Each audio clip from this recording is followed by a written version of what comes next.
I memorize. The next 2 days went fast for Mark. He spent most of them working on the defensive ditches. A few more days and they should be finished. The afternoon of the second day, he went to a meeting with Rob's campaign team. The debate they discussed at Kurt's house was on.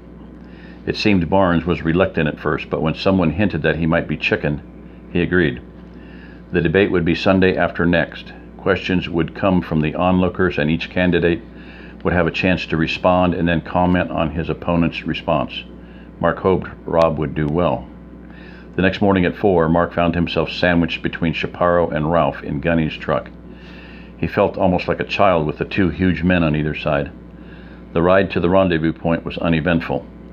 They talked some on the way down, but whether it was the earliness of the hour or the seriousness of the task before them, it was quiet for most of the way. Mark knew what they were doing was important, but he also wished he didn't have to do it. He wasn't sure why he was so apprehensive, but he had a real feeling of dread.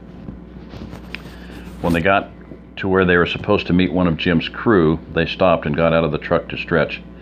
Before long, Mike came out of the brush. He quickly conversed with the new group. "We set up where you did last time. No one left or came in while we were watching. There was a big fight between two men late yesterday afternoon. We couldn't tell what it was over, but it didn't last long. One of the men pulled a knife and it looked like he really knew how to use it. The other guy must have bled out in under a minute." "Is that all that happened?" Ralph asked. "No, but it was the most violent thing we saw. The women aren't treated very well. The men hit them all the time. Ted saw one get beaten pretty badly. He said they had to pick her up and carry her into one of the cabins. It happened 2 days ago, and he's still upset about it." "Anything else we need to know?" Mark asked his brother. "Not really." Mike reached out and gave Mark a quick hug. "Y'all just be careful, and I'll see you in 2 days," he said as he shook Ralph's and Chaparro's hands. "We will," Chaparro promised. The three men shouldered their packs and moved into the brush. The trip was much easier than it had been before. They knew where they were going, and it was daylight this time. They arrived at the observation post, OP, in just under 45 minutes. "Hey," Jim whispered, "glad to see you." "You too," Mark replied. "How'd it go?" "Okay, I guess. We've got some activity going. It looks like they're sending out a couple of trucks. It might just be their recon team, but I can't tell for sure. Other than that, there's nothing significant. Mike saw a knife fight yesterday, and Ted saw a woman get beaten half to death the day before. Yeah, Mike told us." "Have you seen John?" "A couple of times. He was watching the fight last night," Jim answered. "That doesn't surprise me. Any counts on their numbers?" "Not anything I would count on. We've seen 25 to 30 men in the courtyard a couple of times, but I'm sure that's not everyone.